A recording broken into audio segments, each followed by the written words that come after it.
he went into a building to go work out, and his wife starts blowing up his phone saying, hey, there's a tornado in town. He comes out to this tornado ripping half of his town away. I just say the words, don't shoot him, because I felt all this weaponry behind me. He had I believe it was a pink bikini on underneath his uniform, and the trooper asked him, where did you get that? And he had claimed he found it on the side of the road. On night shift, we would have a nuclear research reactor.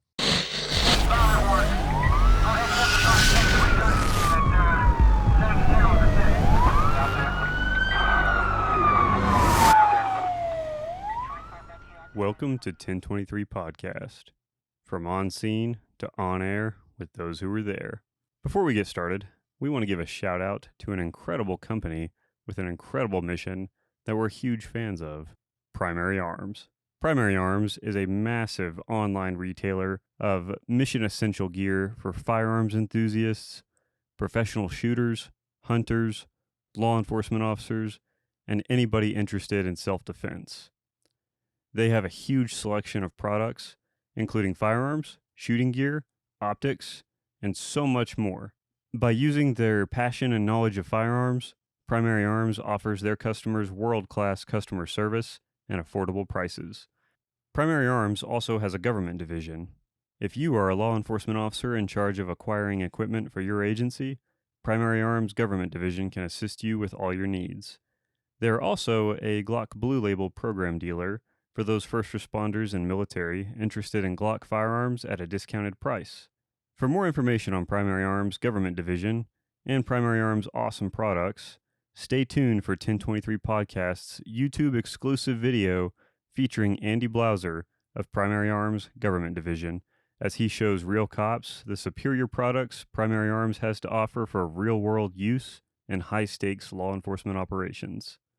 Lastly, the views and opinions of the individuals featured on 1023 Podcast do not necessarily reflect those of their employers or the profession. Viewer discretion is advised. This is 1023 Podcast, episode 10-4, with Brandon Jones, myself, Hunter Fithen, the lovely and talented Ashley Fithen, and our special guest, Andy Blauser. Andy Blauser, welcome to the show. Thank you.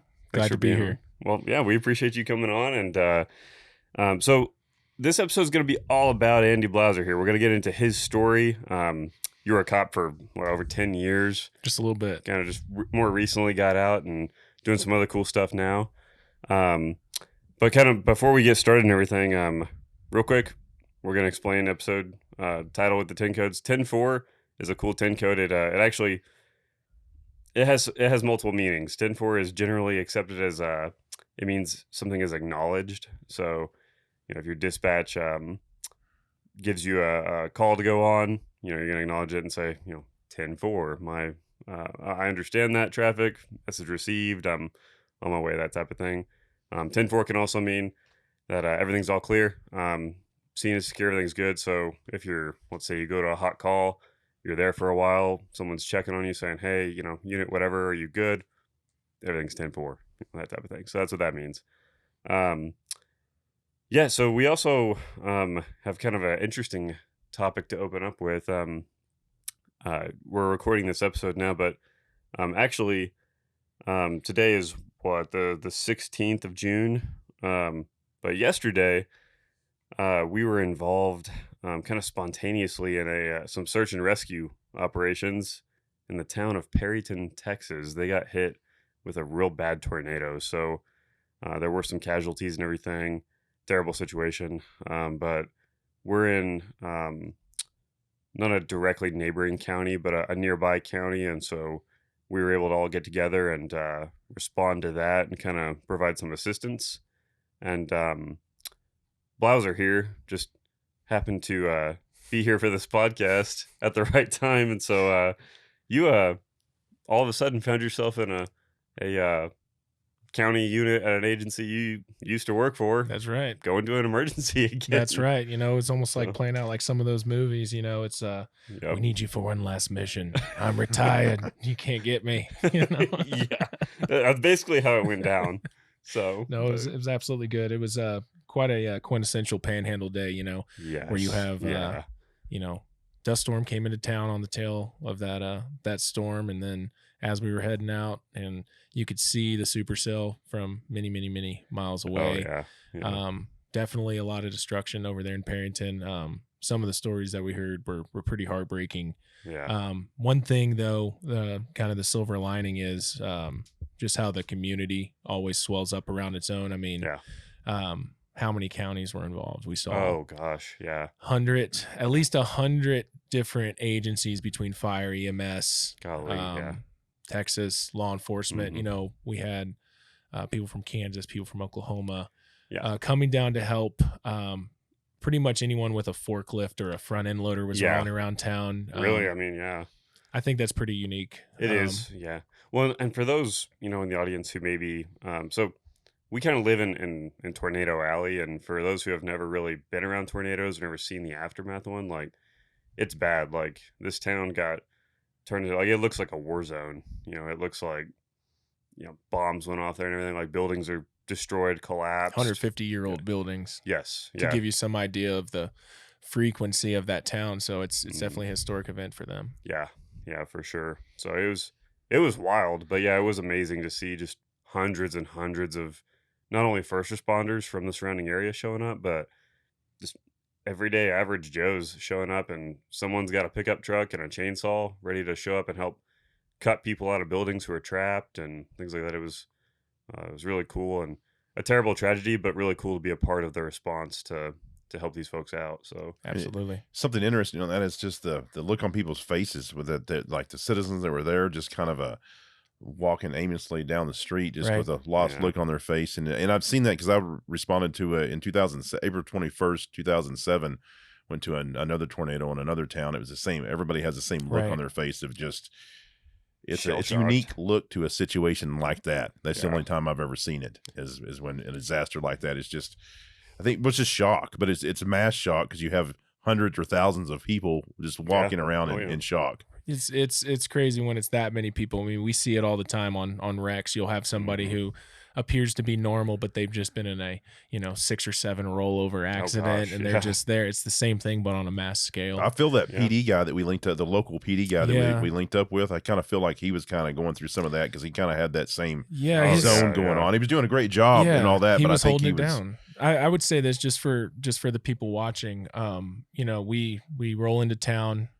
We kind of get our loose assignment. We link up with this Perrington police officer, and he was describing the story of he went into a building to go work out, and his wife starts blowing up his phone saying, "Hey, there's a tornado in town." He comes out to this tornado ripping half of his town away. Yeah. It's different when you're on patrol because you're just passing through a town. Yeah, it's the town, but when you're on patrol and you're there every single day, every nook and cranny of that place. You know who No lives where, doubt. the stories, the timelines and all that stuff. So for him, well, I guarantee you he knew some of the victims. absolutely, I mean, almost without a doubt. And to go out into your town and see that kind of destruction has to be definitely something that young man needs to work on later on in life, whenever everything yeah. settles down. Yeah. He was describing the story to us of the dispatcher, Perrington PD was trying to realize there was a tornado in town, was trying to send out the alarm to the rest of the town and almost playing out like a film. The entire PD was ripped out from around her. Before she could hit the button. Yeah. So The building was literally destroyed. Like, I mean, we saw it. It was y'all saw it. absolutely destroyed. So that's Absolutely. insane. Well, and like we were even at one point, Ashley and I were walking around just trying to plug holes and help where we could. And there's folks who are walking around just kind of in shock and looking for loved ones that they don't know where they are. We saw one lady walking around asking about, she was speaking Spanish, but I picked up enough it sounded like she was looking for her son. Yeah. And my understanding is that there were kids out and about, whenever this storm hit. And so They were home from school, Yes. hanging out in the trailer park. Yep. Families working. Yep. Maybe community caretaking going on. Mm-hmm. Yep. Very, very bad. Yeah, extremely awful situation. But yeah, so as we sit here and record this podcast today, we're all a little tired. Very tired. Being involved in that. I think we got back home around 1 or 2 in the morning. Absolutely. So, and I'm sure, I know there's going to be a lot of recovery efforts, especially, with these departments here. Y'all oh yeah, be sending out rotations. I know. Yeah. It's gonna Busy be morning. an ongoing effort. So. But again, just to reiterate, in times like these, it's good to focus on the good. Exactly. Right. Yeah, so yeah. the panhandle swelling around its own, man, it almost brings a tear to your eye.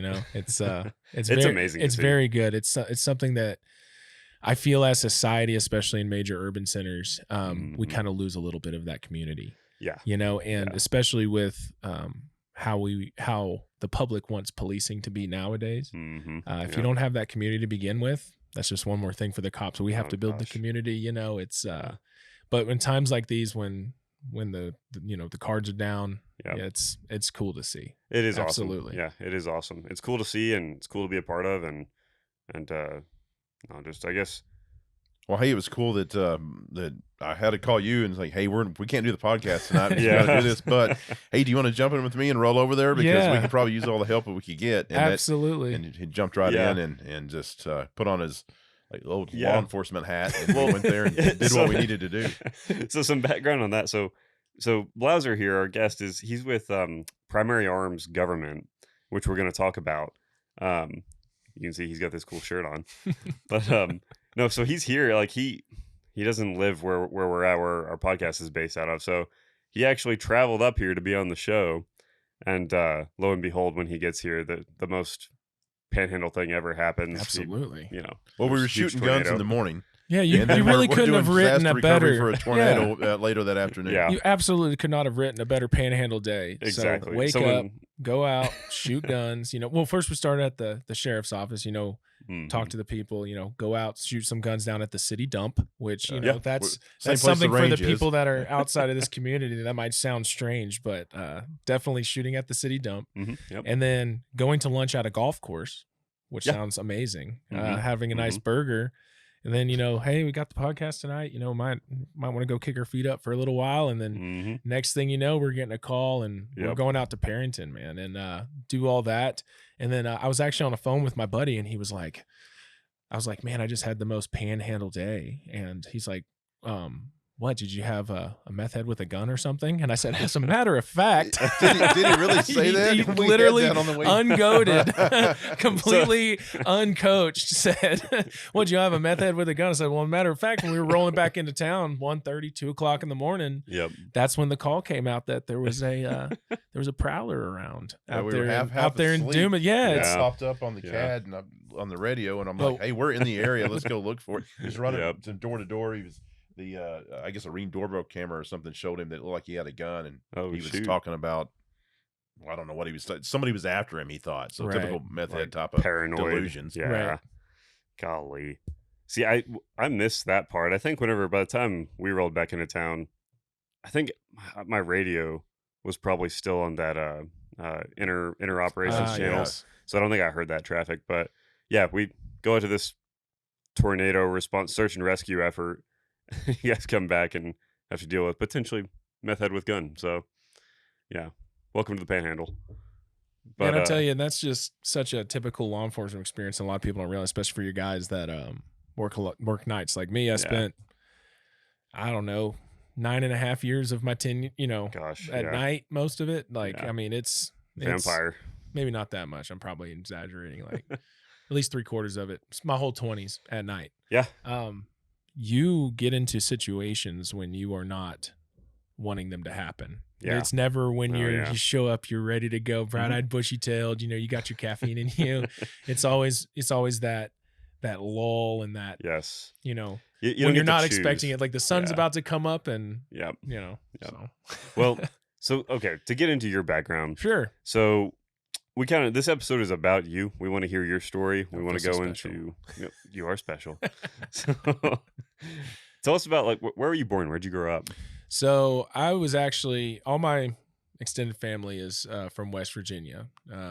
But my dad ended up becoming a electrical engineer and started doing some defense contracting work around Washington, D.C. So I was actually born in Maryland, believe it or not. Yeah. Germantown, Maryland / Rockville area. Cool. We got some family. I just wish that we would have had a little bit of a difference because I can't claim native Texan status, which I know is very special. But when I was 9 months old, we moved to Round Rock, Texas, which is a suburb of Austin. Yep. There was a little bit of a push, kind of like a redistribution of the Silicon Valley across the United States at the time. Dell Computing was based out of Round Rock, Texas. Okay. Yeah. So that's kind of where that was. So that's where I grew up.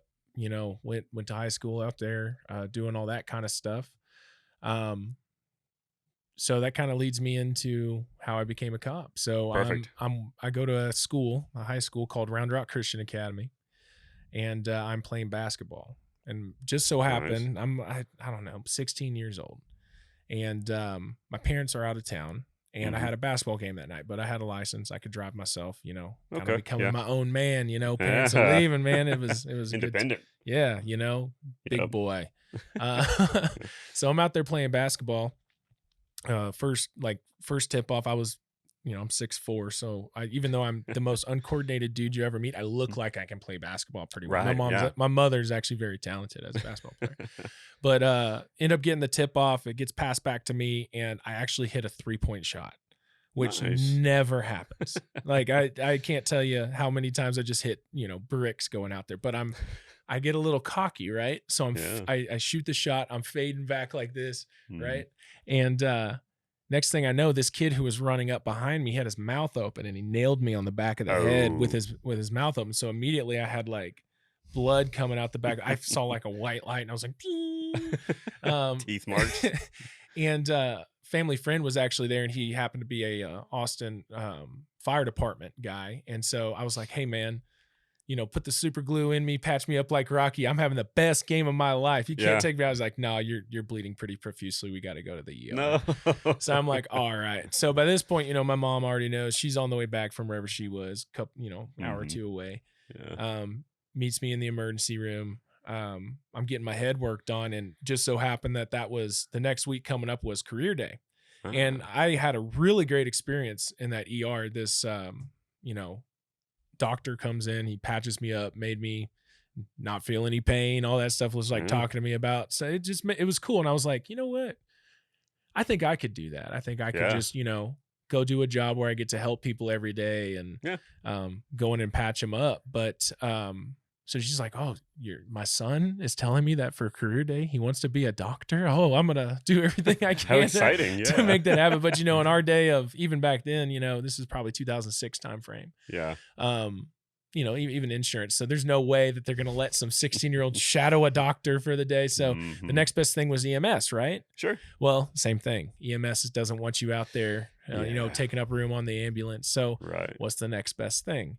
A cop. So we had a family friend in church. His name works for PD, still over there as I believe he's a sergeant, as a detective over there for Round Rock PD. Been there for many, many years. He happened to go to our church. So hooked up with that opportunity and ended up getting to go on a ride along. Perfect. Now, I don't know if we're going to have to edit this part out or not, but you can't go on a ride along under the age of 18 if you're not a police explorer, and there's stuff like that. And I wasn't at the time. Right. He says, hey, come, I was 16. He said, hey, come on a ride along with me. Yeah. And I'm like, okay, that sounds good. He says, but if you got to go in and fill out some paperwork and dispatch, just tell them you were born in 87 instead of 89, and we'll just write it down. They're not going to, you don't have, no problem. It's fine. Yeah. So the first thing that happens is I hop in the car with him. He shows me all this stuff. He's like, this button does the rifle and whatnot. I'm like, I'm 16 years old. I've never even, Yeah. I'm like, oh, okay, man. And I started telling people that when they would go on ride-alongs with me later in life, here's the rifle. If something happens, push the button, Yeah. So the very first call, I don't even know. Well, it might not have been the first call, but we get a call at City Hall, and at the time you could rent out, I guess, rooms in it for like parties. And I guess it's some kind of, I don't know if it was a wedding or whatever, but there was a fight. Okay. Massive fight. party fight. Big party fight, drunken fight. So at the time, CAD, locating people on a map like other units was relatively new, GPS in the cars, but they had that. So he says, watch this. And he switches over to a screen. You can see all the units just like turn and converge on this area. So next thing you know, we come whipping around this corner. Crown Victoria, by the way. Old school. Yeah, baby. I like it. Well, there's nothing finer. That and basket weave. Start rolling up there. And next thing you know, we come around the corner with lights and sirens. People start breaking out start running through a field. Well, I don't know what's going to happen next, but this guy ends up popping a curb and starts driving through a field after like these two dudes that were running. Yeah.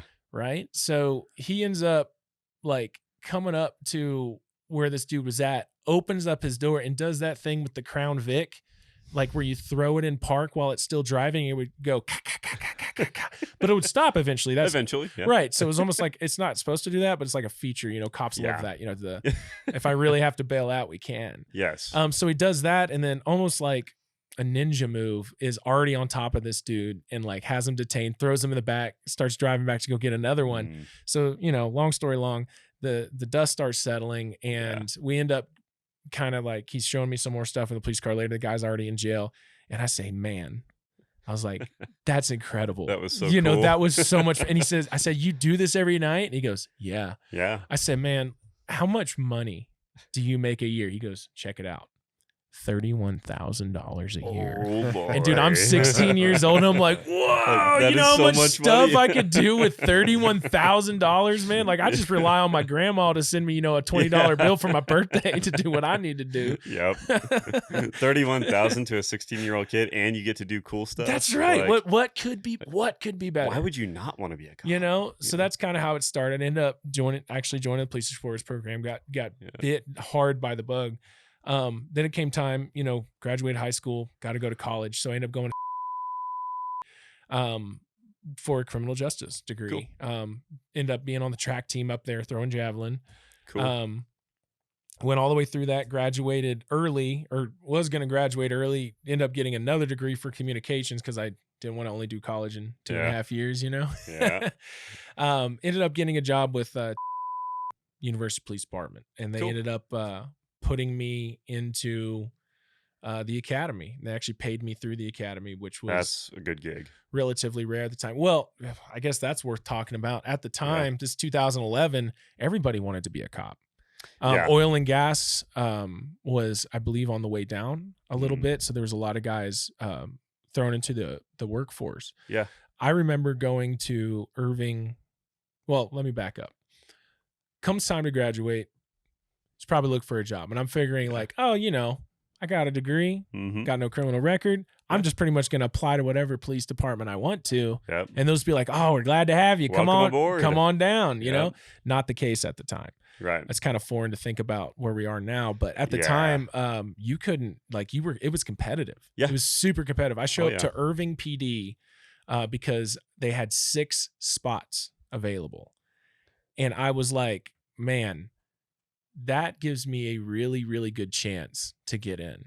I show up for this civil service test and there's 350 guys wrapped around a high school, half of which are Iraq and Afghanistan veterans. Right. So I go in, I take the test, we do the physical thing. At the time I was in very, very good shape. I placed like 65th out of 350 guys. And they said anyone who's military gets 5 extra points on the civil service as well.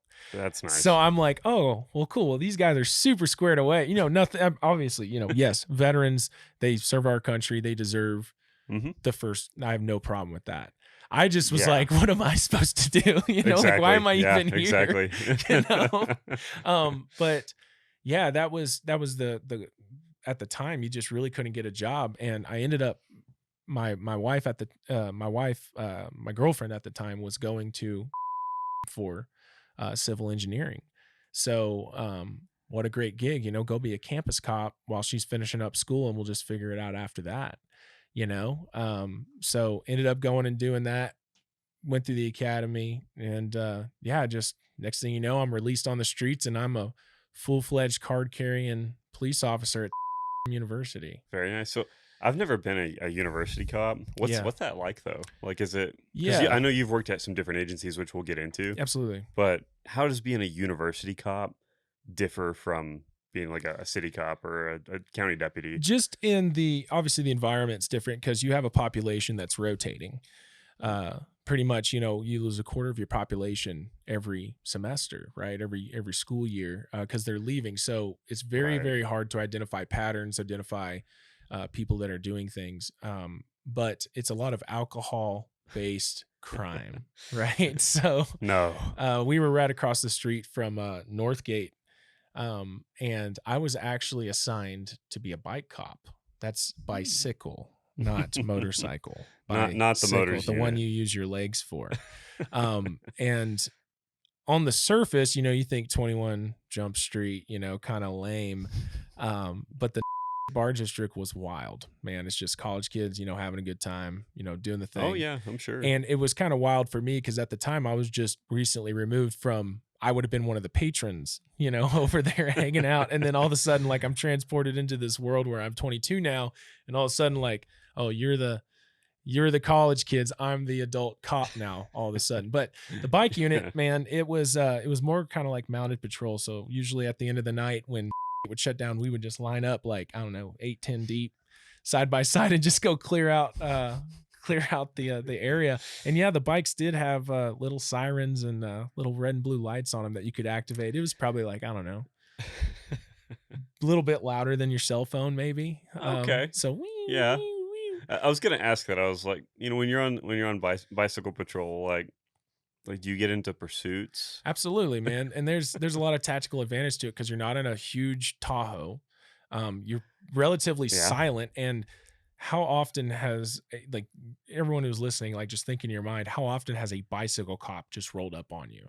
It's relatively rare, right? So there's a lot of things that you could catch, hand to hands, kids drinking when they shouldn't be, or people trying to bring alcohol out of the bar and giving it to some, like, getting in cars. Yeah, exactly. Well, of course, DWIs was everywhere down there. But I remember one time specifically, we had a call for a fight inside the hookah lounge. Anyone from area will understand what that place is.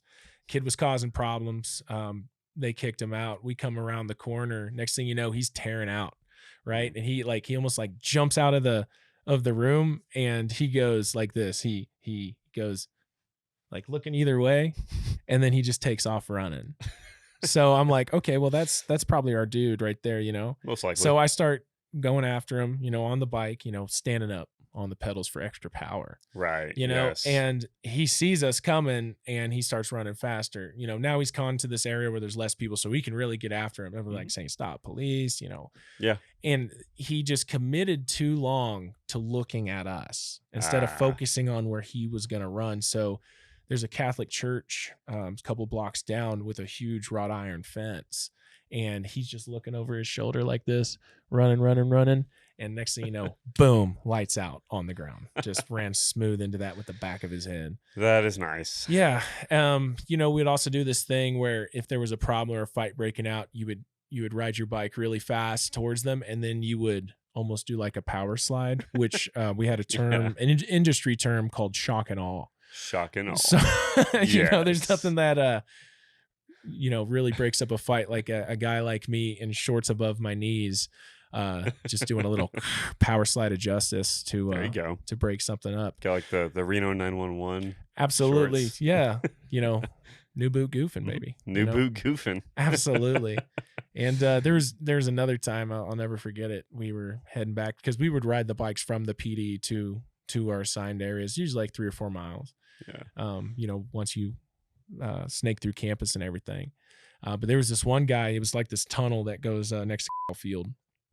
And we're coming down and it's actually, it's like 3-4 in the morning. There's nobody out there except for this one kid. And we're coming down the hill. We used to always like race because it's a pretty significant incline. So we would go down there just doing goofy stuff. And this one kid down there he saw us coming and he was just going, no, bike cops. Very nice. Yeah, man. Got your own theme music. So yeah, the that was good times. Now it wasn't all bike cops over Right. at either. We were, on a given game day, we could have 90 to 100,000 people in town. Kind of everything would swell. It sounds like there's like going to be big spikes in like population that you're dealing with. Absolutely. And they come from all over, we had mandatory overtime for game days. Just anything and everything could happen. Of course. Those days, how much of an emphasis they put on terrorism with those games or with you? Well, there's actually ATF rolls out. They generally have 3 or 4 bomb sniffing dogs. I know, I guess probably within the last 5 years, they actually, all the dogs that are I think they only have 1 narcotics dog, if not none, and the rest are bomb sniffing, because that's what they need, because you're going to want to clear the stadium a couple times before the game. I know that there's always Overwatch. There's always people up there with the scoped rifles and stuff, and then doing the sexy stuff. Yeah, and DPS is involved. It's it's a smooth running machine. They have a whole command center set up just for the game day. So you have campus dispatch and then another dispatch set up just for the game operations. That makes sense. Yeah, it's very squared away, very organized. Yeah. And it's overtime, so everyone likes that extra cash. Down with that. Absolutely. So how long were you there? Like, how long were you a guy? I don't know. It was I'd say a little over 2 years, I would say. Okay. My thing was, and this will be kind of a recurring theme in my career. All right. I absolutely love law enforcement. I live, breathe, eat, all of that. That's what I wanted my life to be. I wanted to be of service. I still do.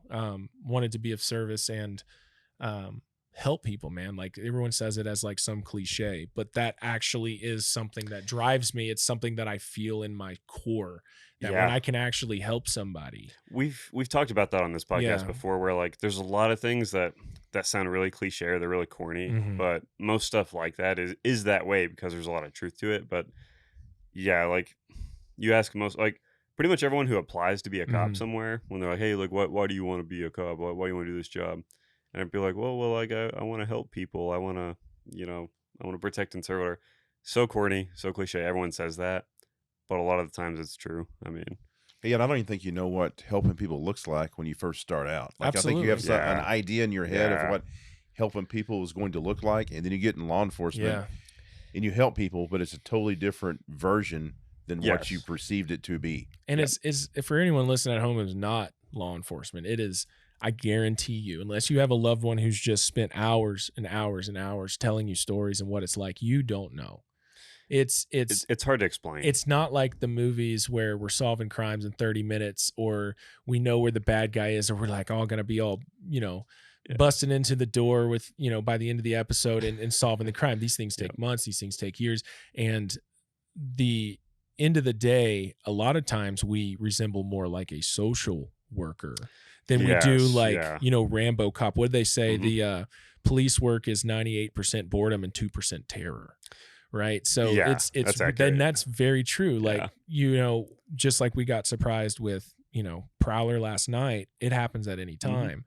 Well, the public thinks that this all action all the time. And like, we're out there, it's not like that. It's not normally, because when society has problems that they don't have an answer for, it falls in the cops' lap. And y'all have said that specifically on this podcast. I remember that. Yeah. And Society's it's so true. Disposal. And helping people can be just talking to somebody. And a lot of times it is. And that, who knows what that prevents absolutely. from happening. Just showing somebody that you care and you'll take the time to listen to their story or try to talk them through something. Right. And that's, like you said, it's like a counselor. It's a variety of hats and they can teach it in the academy, but until you get on the street and start working with it, you don't, again, it's just not a version of, you don't realize what helping people looks like until you become a cop. As far as in the law enforcement spectrum, helping people, it's just something different. Yeah. And to your point of, it's not always like just constant super action calls or anything. Like, every once in a while, like, you get called to like, hey, there's a dude and he's out at this store and he's high on meth and he's got a knife or a gun or he's just twisting off and it's wild. Right. But the thing is that when cops are out on the streets and they're doing their jobs, so much preventative work is done. Like if you're out there and you're interdicting and looking for drugs and you make a big bust or whatever, well, there's no way to quantify it. You're never going to know. Absolutely. There's no crime stats on crimes that didn't happen. Yes. Right? Yeah. Crimes that were prevented, man. Mass shooting events that cops have thwarted just for doing their job as a good traffic cop. Yes. Stopping the fentanyl that's coming in. Stopping that car that has the girl that in the back is a little bit different, and you decide to dig deeper, and you decide to ask more questions, and you find someone in human trafficking. Well, I think a lot of that is lost nowadays. Well, there's no attention paid to it because it doesn't fit. So it's not sensational. It's not high speed. Yeah. Maybe to the media, it's a little bit boring. Doesn't fit a certain narrative, and so the mass shooting that was prevented, that's not put out there much. It might be, you might get 15 seconds of that on a news bit. But if it does succeed, if you will, on that, then it's all over. But they don't talk about what was prevented, how and why it was prevented. They leave that alone, or it's lightly touched at the most. We're one of the few professions that actively work against our own relevance. Yes. Right. So if we're doing everything right, nothing happens. It's a quiet night. We're just sitting here in this house. We don't have to worry about ruffians coming in the front door and robbing us in the night. It's such a necessary part of how we have set up our American culture. And with the erosion of that nowadays, the culture is suffering, and you can see it everywhere. Yeah, and that's there's little argument to be made there. Like there is a big societal shift going on right now. And it's been going on for a while, but I think now we're really kind of, to make kind of a common and maybe poor analogy, but it's almost like we're going over the hill now. Sure. Like it's been built up for a long time, and now we're starting to kind of rapidly see the other side of that. Right. But it'll be interesting to see where it goes. Yeah, absolutely. And I think, says we are a reflection. We are a cross section of the society of which we protect. Exactly. Right. Yeah. So as society goes down in morals, as society goes down in what they value, that's going to be reflected in your police forces. Yes. Everybody right now is having hiring issues. You have people who are lowering standards to let people in. Yeah. And so these problems that we accused cops of 2015 to now, you're actually going to start seeing them. Yes. Well, when you see that in your laws too, because that's what they start reducing the penalties, they start eliminating some things that once were illegal, and then it just makes everything more acceptable. Yeah, just a decline in society means a decline in law enforcement and then decline in safety. There has to be somebody there that you can call at the end of the day, and that person needs to be competent. They need to be motivated, and they need to be skilled in the situation, because well trained. Exactly, because it's always a roll of the dice. What you're gonna encounter. The perfect example is, to bring it back to, we were somehow, I don't know how all this stuff was organized. Universities are weird because they were formed after the tower shooter in UT back in the 60s. Oh, okay, yeah. So after that, the legislature of Texas decided that every single university, state-funded university in the state of Texas, will have their own police force. Cool. Down with it. All right. So we had a lot of different responsibilities. For example, on night shift, we would have a nuclear research reactor that we had to check to make sure, the gates are locked. There's nobody like cutting holes in the fence. And it sounds important. It does. And they give you a Geiger counter, so that if the radiation levels were too high, the thing would start beeping. I don't know, I guess go take some vitamin C or something. I don't know what the remedy is to that. So right next to that was the airport, which, at it's a decently sized airport, one or I think like 3 or 4 gates. American Airlines, I don't know if they do it now, but they used to fly in and out of there. So somehow, some way, we were in charge of the airport as well, working with TSA. One night we get a call that there was a breach in the perimeter fence out at the end of the runway. Some guy had driven his car through the fence. That kind of thing could happen. Drunk guy got lost, went in, So we go up there, we start looking, find the car. There's no one around. Next thing we know, we get another call saying that the TSA agent is in an active fight with this dude at the airport.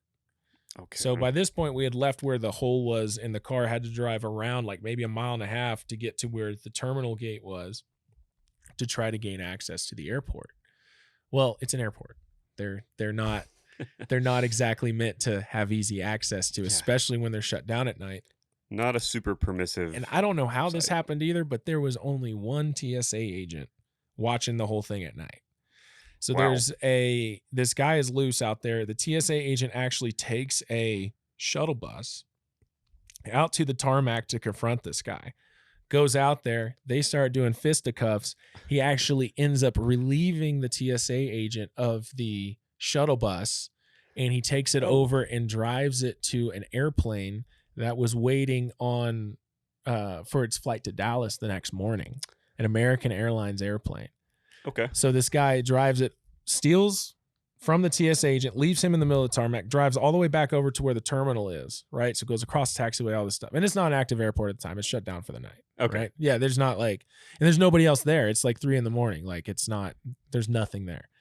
So by this time, I'm coming up to the fence, and it's this, I don't even know, had to be 15-foot high fence with like the razor wire stuff on the top because they don't want anyone getting in there. But it was a big gate that I guess they could open up for like, I don't know, extra fire units or something like that. So I go up to this thing, and I'm like, maybe I can shimmy up and go in between so I can go help this TSA agent because there's no way we're getting the cars in there. And so I nose up I think it was a Chevy Caprice at the time. We can talk about the Chevy Caprice with the 6-liter V8 later, but nose that thing up to it. And I climb on that, and I clamber up to where the chain is standing there. And I was able, with my skinny self, bust through there. So I get down, I start running over, and I find the TSA agent is still fighting this dude underneath the jet bridge that would lead you into an airplane. So I roll up there. I go and, basically subdue the guy, put him down. The TSA agent is by this point is just gassed, older gentleman. So we get this dude hooked up. He starts kind of talking crazy. And what was weird is that he had a fully packed suitcase, like he was going to go somewhere. And the TSA agent later would tell me that he had actually tried to gain access and was successful in gaining access to the airplane because they put seals on the doors when they're unattended on just sitting out on a, I don't know what the technical word is, the tarmac. Okay. So they can see if it's been tampered with. Well, that seal was broken, and this guy was actually in the airplane at some point. So they had to check all that, do all these checks and stuff before it was able to fly out the next morning. So talk about flight delays. So when he comes back down, I noticed he had this suitcase. I'm like, what are you doing, man? Like what's going on? He's obviously out of it. Well, he said he was going to fly from to Seattle, Washington, so that he could fly the plane into Bill Gates's house. Bill Gates, the CEO and founder of Microsoft. There you go. And I was like, why would you want to do something like that? And he says, well, back in the late 80s, he stole my idea for the computer mouse. Because back before you actually could click on stuff, you just do command lines into a computer. And I was like, okay, all right. Well, I'm sorry that happened to you, but what was your plan? He's like, well, I was going to take that plane and fly it. So I was like, do you have a pilot's license? Like, no, I don't, not at all. And then by this point, I'm like, all right, we have a mental crisis on our hands. So we go, we start doing the whole thing. And turns out this dude is just horribly, horribly addicted to hydrocodone. Okay. And he was having, I guess, very much so a delusion at the time. Yeah. But just crazy stuff like that people don't realize that walks among us. Yes. Every single day, absolutely, man. So that was kind of nuts. That sounds nuts. And I guess kind of the worst part too, you talk about cops, I'm not like, the pinnacle of human health or something, but nor am I. I'm somewhat in shape so that I can help somebody else. Right. You have cops, like, especially in this situation, I jumped that fence to the airport and I was fighting with the dude. Well, what if he would have started beating me? I see 2 cops showing up to try to back me up, see where I went over the fence. And literally the guy looks at the fence and is like, there's no way. And you see him like just kind of throw his hands up and try to go around another way, so that's critical time where just physicality would have, well, you got to be fit. Could have been a bad situation. Yeah. Like you don't have to be Would it be ideal for all cops to be Olympic level athletes? Yeah, of course. But realistically, that's not going to happen. But you do need to be in a certain physical state to where you can hop over fences, you can chase people, you can fight people, you can do that sort of thing. So society expects that of us. Yes. You know, if we really take that oath that we're going to do that, it's definitely something to consider, where you're not doing yourself any favors and you're not doing them any favors by not taking care of yourself. You know, and I know a lot of cops, especially with dealing with the mental health side of things, which we'll get into more later, but they pick up bad habits to try to cope with a lot of those things. And what I found, and I wish I would have known this earlier in my life, but what I found now is just working out is some of the best mental health relief that you can get. You feel good, you get endorphins released into your body. You know, you're tiring yourself out a little bit, and in a positive way, where in the back of your head, you know, us as cops, we're always putting everyone else first, society first, the job first, the problem, who needs me right now. And I think that's something that if you can go do for yourself, that can keep you a lot better balanced, you know, so you can go out and be the best cop that you need to be. It's a win-win. Absolutely. I mean, you are doing something for yourself, and at the same time, you're bettering yourself to go back out there and serve others. So, for sure. Yeah. Awesome. Absolutely. So I guess, you know, a lot of people are going to question, I've had 4 different departments in 10 years. Okay. I am what you would call a gypsy cop, right? Cop. And that used to be such a cuss word. Yes. In our profession now. Nowadays, that's normal. It's common. You know? Yeah. And so I feel like I've lived on 2 distinct sides of law enforcement. 2015, the Ferguson, Missouri being the center point of that. So not to get too much into it now, because it'll be a reoccurring theme, but you know, from 2012 to 2015 was one way of being a cop. And then you started seeing the culture shift and the societal shift when that happened. One of the most eerie things to me, and not to skip ahead, was I'm out here in the Panhandle, working as a deputy off of 287, middle of nowhere, middle of the night, see a car. I think it was tail lighters out or something. Go and pull them over. Next thing you know, they pop out of the car, which for cops, you pop that door, like that's what's coming after that is usually not good. You know, it's usually you're either gonna produce a weapon or we're gonna start running.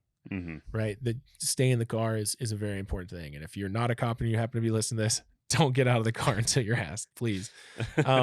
So they get out of the car and they literally put their hands up and say, hands up, don't shoot. And they just started chanting it at me. And I had kind of heard some stuff on the news about this at some point, and I was just like, what are y'all talking about? And at first I was really cool about it. I was like, oh, that's kind of nice. You know, hands up, their hands are up here.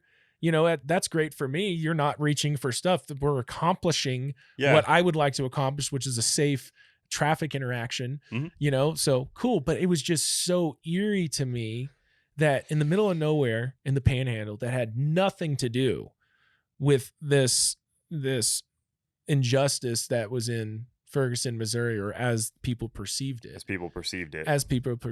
Right. And what did I have to do with that? You know, it was very, very strange, man. I'd never really experienced anything quite like that. And that's, you know, like I said, I jumped ahead, but that's kind of when I knew that this is going to be different. This is going to be kind of a new pattern where that's the norm, where we just like, oh, that's a phase. It's just everyone's going to get over it. They haven't.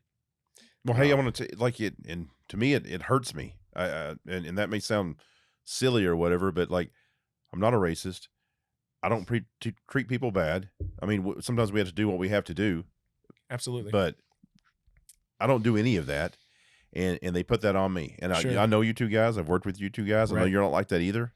And it's unfair that we all get branded with something in which, I mean, Ferguson wasn't what they portrayed it to be anyway. Right. But these people have this notion. And some of them, there's a lot of like good people that just have watched the news or been indoctrinated somehow that believe horrible. That we're just like some type of killers, some enemies. We're not trying to help people.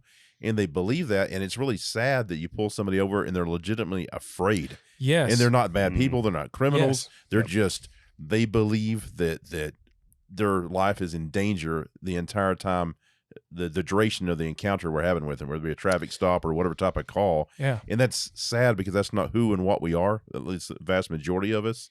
And yet we're branded with that, and it goes against everything that I know you guys have tried to work for in law enforcement, and yet we can't shake it. And we'll never, I don't know that we ever will be able to. That's just the way it is now. And to my point earlier, you're going to see more of those situations happening as the lowering of the standards continues, or the burnoutness of these cops that have been working overtime for 2.5 years because they can't fill seats. Well, both of those things. Yeah. Yeah. So they're missing out on family time. They're missing out on the soccer games, the baseball games, the plays, the recitals. And I'm sure if they're married, their spouse is going to be upset with the extra time they're gone. Yes. If you're in these smaller places that don't necessarily pay, overtime's cool, but that still could only equal, $31, $32 an hour.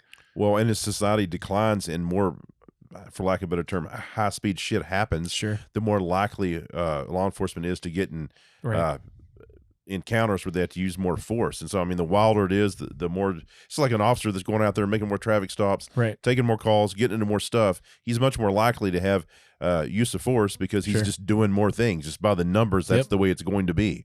Well, even if you're an officer that's rolling out there just catching calls and that's all you do, you're not progressive, still, the more calls are coming across that radio, the more opportunity, not opportunity is not a good word, but the more likelihood you're going to have to get into a hands-on situation or something, regardless of how well your verbal judo skills are, how calm you are. It's sometimes you can't control it. The situation that's just what it breeds. Right. The big paradigm of today is there's never been a time where society needs competent, kind, compassionate cops who actually love their community to go out and take care of them. But at the same time, that same society, if you are not 100%, if you screw up, you're done.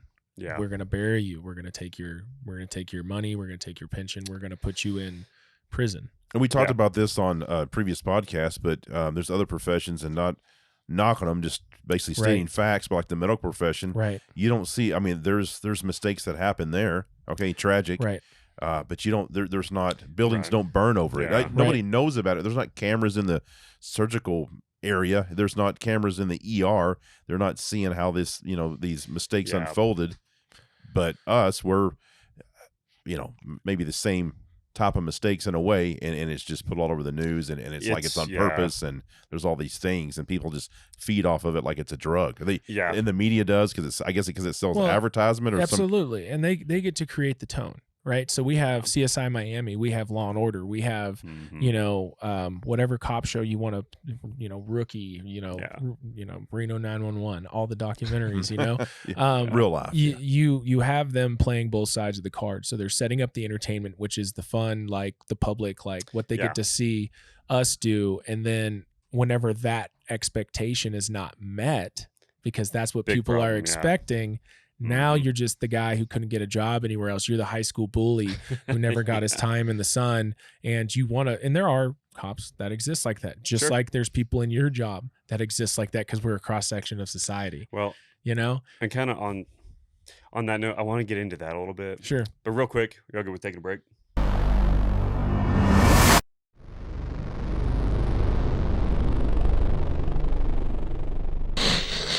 All right, we're back from the break. We're going to kind of pick up where we left off. We're kind of starting to get into a topic of talking about some cops being bullies who really don't need to be cops and stuff like that. But we're going to kind of slide back into where we were. So there we go. Yeah. You want to pick that up? Yeah, sure. Absolutely. Okay. So I guess the overall theme that we're trying to relay here is there's going to be a sliding rule, a cross section, a Venn diagram of, society needs this. They need this kind of cop. They need the psychologist. They need the marriage counselor. They need the social worker, the CPS person who's tender with kids. They need that. And at the same time, the person who would be capable of such things, you're not going to pay them very well, right? You're not going to support them and let them have room to grow. let them have room to make mistakes, because you have to be 100%, right? There's the FTO period. There's some diffusion of responsibility. Well, my FTO told me to do it, right? There's some of that, but as soon as you're out on your own, you're expected to be on. Well, and frankly, it's a ridiculous expectation because like the training that you're going to get in most police academies is good quality training. It's very good. There's just not near enough of it. Sure. So like you're going through an academy and like now you're pretty well trained, but you're not really experienced or anything, but like you're getting out on the streets and now you're expected to operate every day at 100% this very high level in a very complicated job. And for the training that you're provided and then the job you're expected to do, it does not match. Right. And, I had toyed with the idea, when all this was going down, I'm like, it was eating me alive the same way it bothered you guys, I'm sure. With the society, how society thinks about cops. And I'm like, okay, do this. Fire half the cops. Pay them all double and train them like Navy SEALs, right? So that high level of, we can go into a community, we can ingratiate ourselves with the community, we can see their needs, help them reach their goals, and also reach our own.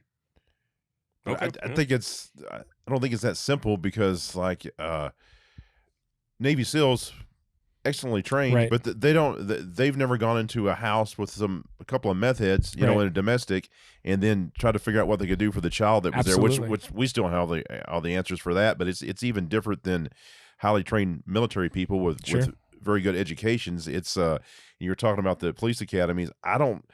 They could be longer, there could be more training in them, but until you get on the street and start doing the job and experience certain things, because you can't replicate that. It's not something you can replicate in any type of, because we do scenarios in the academy. They even have, rooms set up like they're in a house and all this stuff, and that helps.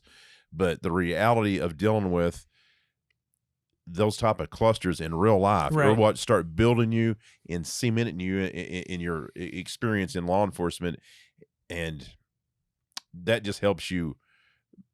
Actually doing the job helps you better than anything else. I mean, you need the basis of the academy to get the laws down and get kind of general operations down, but just experience from call to call over time, you grow with that and become a better officer and more competent, and typically a better problem solver, a better verbal judo. And that's the side, to clarify a little bit, that's the side that I'm referring to, right? The level of training that a Navy SEAL would go through versus what a cop goes through, right? You talk about the number of hours that it takes to be a police officer going through academy.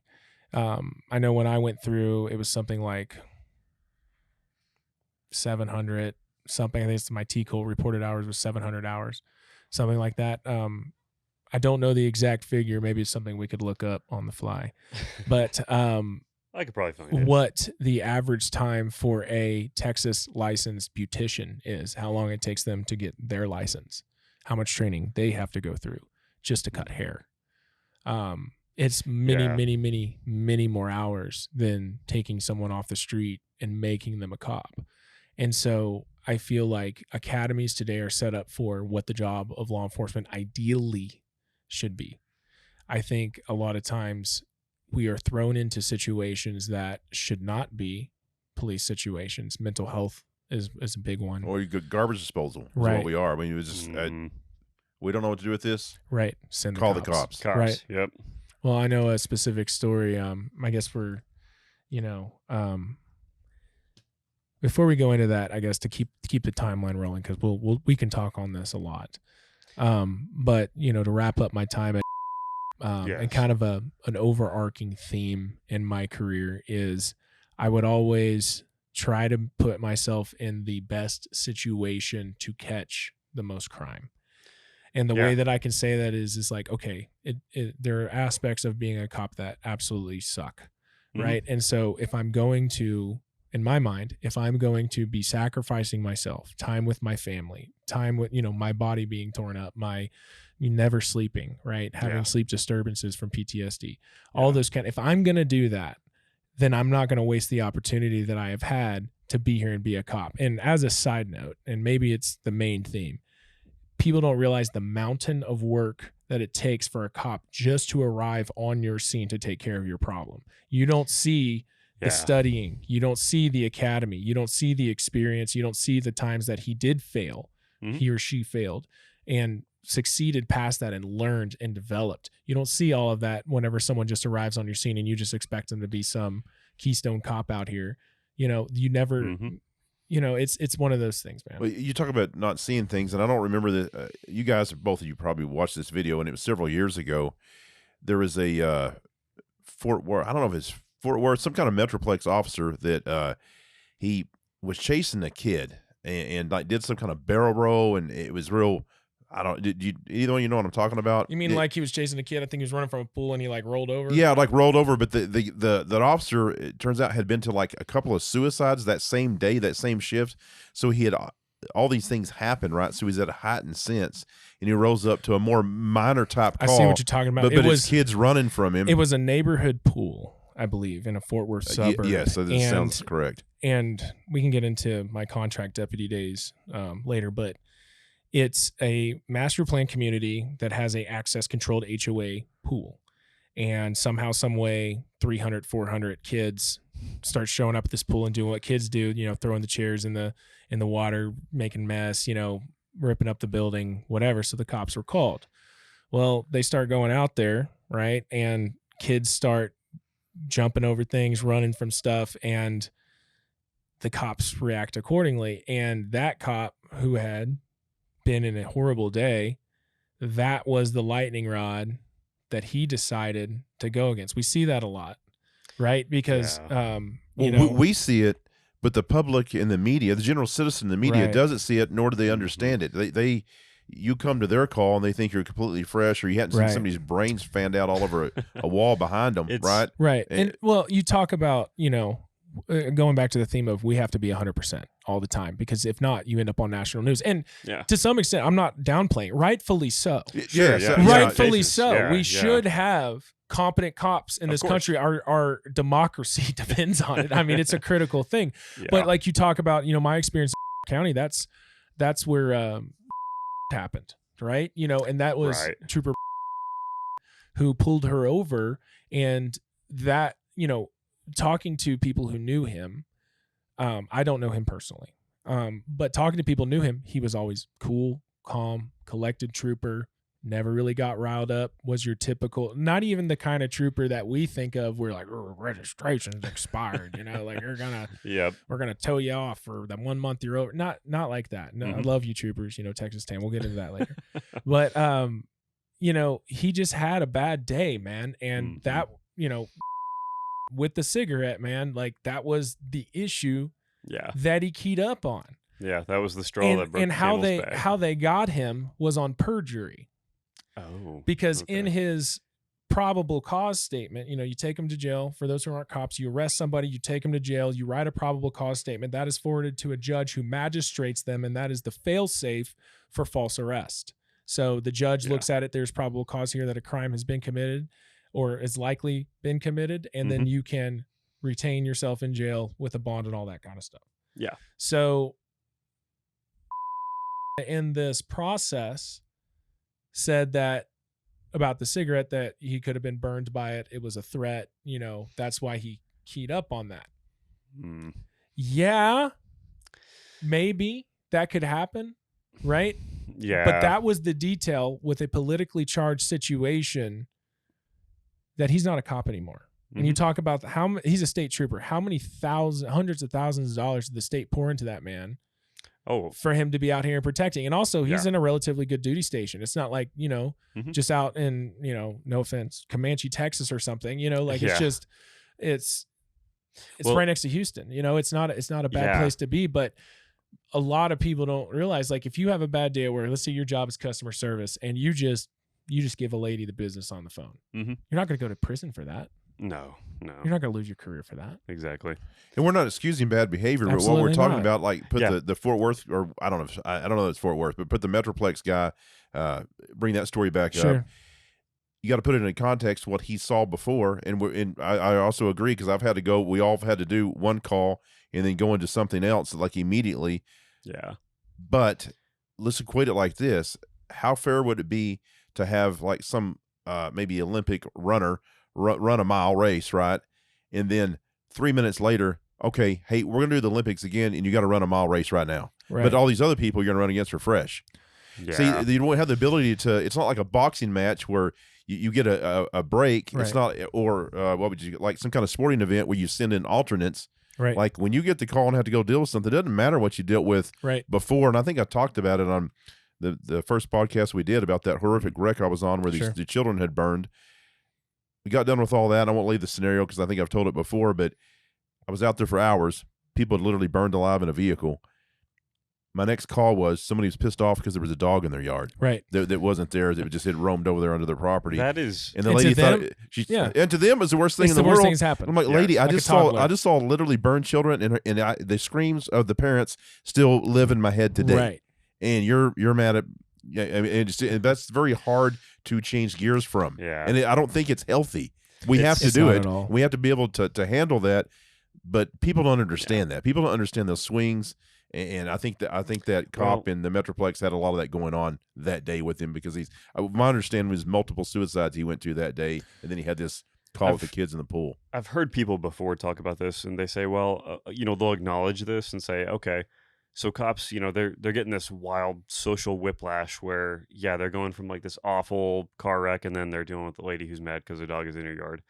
But I've heard people say, well, maybe the solution is, hey, well, when a cop responds to a traumatic situation or whatever, they should just get some time off right after that. Like they shouldn't be on duty anymore. They should have time to decompress. Ideally, that would be amazing. Yeah, but where do you get all these cops? You don't just ship these cops out to replace you when you have to go take a break. Well, it's like most all cops are already underpaid, and every agency could use more cops, but like the funding isn't there. Like these agencies, this department, sheriff's office, PD, whatever, they don't have an infinite amount of money to be like, oh, we have 10,000 police officers. So when one of them takes a hot call, he can be off for a few days and decompress, and we just replace him easily. Especially nowadays. Yeah, no, especially nowadays. There's all these shortages. So it's like you've got a very limited amount of guys. It's like, well, these calls for service, these emergencies and everything, they're going to keep happening. You need someone who's trained and stuff to show up. So that's how you wind up with having to, like, you go to this nasty suicide, you go to this nasty suicide, you go to this nasty car wreck, you fight a meth head, and then you deal with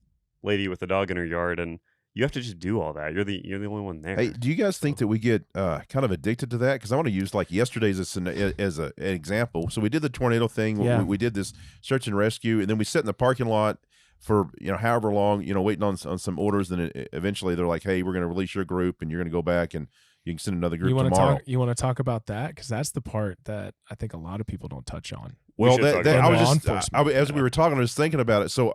Okay, the adrenaline rush that I had yesterday evening and that I get in pursuits and all this stuff, it feels good and I like it and I want more of it, right? Right. And I had this adrenaline from the search and rescue that we were doing, and it felt good. And I felt that injection. I'm very, very familiar with it after 19 years. I mean, I'm like, oh, okay, here it comes. Oh, yeah, I like that. For sure. Well, when we were coming into town last night, and we I guess kind of jumped that. Well, we didn't jump it because there's another unit that responded before we did. But we're in the area of the. Yeah, we kind of did. But of that man with a gun call. Right. Honestly, I'm like, oh yeah, because I was tired and I didn't have that adrenaline anymore, and I was like, oh yeah, there's some more. And we weren't like totally amped up or anything, but bro, I'm like, there's a little bit more into my body. The fuck, man, is that even right? So it's like this. It's the pleasure center of your brain. Right. And I'm not a psychologist by any means. This is just my cop brain understanding what I've been told, especially in the last year since I've been exited from law enforcement. And we touched on this a little bit in the last couple of days where we've been hanging out, where you get so used to the trauma. You get so used to the drama. You get so used to all those things that it becomes a conditioned response, right? So the average person in their life will experience 3 to 4 traumatic events: parent dying, horrible car accident, someone close to them, super calamity. In the average law enforcement career, it's 800, 850, right? Like it's one of those things where it takes an average of 36 hours at the minimum, to recover from a traumatic event before your body is able to purge itself of that adrenaline, purge itself of that cortisol, the stress hormone from your body, get back that oxytocin, get back that thing. And the thing with cops is, especially with our schedules, I like the fact that y'all do 12s. Yes, the 12 hours sucks, right? Yeah. But it's the 2 days off. It's the 3 days off after that where you do truly have more than 36 hours off to recover from that stuff. And also you guys pay enough up here where a lot of the cops don't feel like they have to go and do extra jobs all the time. You know, they're nice. well enough taken care of. But you to kind of circle back to what we were talking about earlier, in the places that I have worked, more metropolitan suburban areas, there is call to call to call. You'll show up on a shift, you go onto a computer and there's 30 calls pending and you buy one. You just click on, I'll go to that one. I'll go to that one. I'll go to that one. Right. And that's how the cops kind of separate themselves in those environments, is because, you know, you'll have your hard charters who will go pick the, you know, the good call. And then you have your guys who really just want to get the paycheck, ride the parking lot. They'll take your, you know, your 5-hour-old burglary, you know. Those guys are the worst. Yeah, they are. But, you know, it takes all types, you know, it just feels like nowadays we have more of the parking lot surfers than we have. And again, I don't blame them, because the only person who is going to get hurt by sticking their neck out is the cop. You know, I can't tell you how many times there's been where I've made the personal decision to risk myself more than I normally would because I felt like it was worth it. And that's a key point. Worthiness, right? Yeah. We'll go back to that. But I've put myself at risk at times where I think I was worth it, where I was somehow subconsciously okay with myself dying, my parents knowing that, my wife knowing that, my kids being orphans. Yeah. And what is that drive? What is that inside of a person who goes and puts themselves on the line to do that? What I think it is, with the adrenaline and the, you know, how we desire that, it's almost like if you don't have that and you don't have that purpose in your life, you almost hate that more by living that normal, boring life than going out there and trying to do the right thing and putting your mark on the world. It gives you relevance. You're part of something bigger than yourself. You're part of something that's net good. And you can honestly say, I made my community better for my children, the one that they're going to grow up in. Because how many times, you know, we had talked about, you know, state of affairs in California, talking to California cops, especially when it comes to carjacking. No one fights back, right? No, everyone just, society just lays over. And when you have cops out here who don't lay over and don't and do fight back, you know, society's not going to accept that in the mainstream. Yeah. Well, and we've had that happen here, like in our area of Texas, where we've had folks from California who come into Texas, and like we've had vehicle pursuits with people like this. So we have someone from California who they come to Texas and they get involved in something bad, and next thing you know, cops trying to pull them over and they run. Well, and then they get caught later and they are super upset because in their mind, we're not allowed to chase them. We can't touch them. Like, we're not allowed to enforce anything. And we explain, you know, hey, this is a completely different state with, like, we actually do enforce laws here. Absolutely. Well, I've been involved in several chases. I think you have a couple with me where they have literally said, well, I didn't think y'all, like, I didn't think you could chase me, or I thought if I did this, you know, you were going to chase me. Not that we're going to get, you know, chase somebody through a school zone at 3:00 when all the kids are getting out of school. Yeah, I mean, we're not going to do that.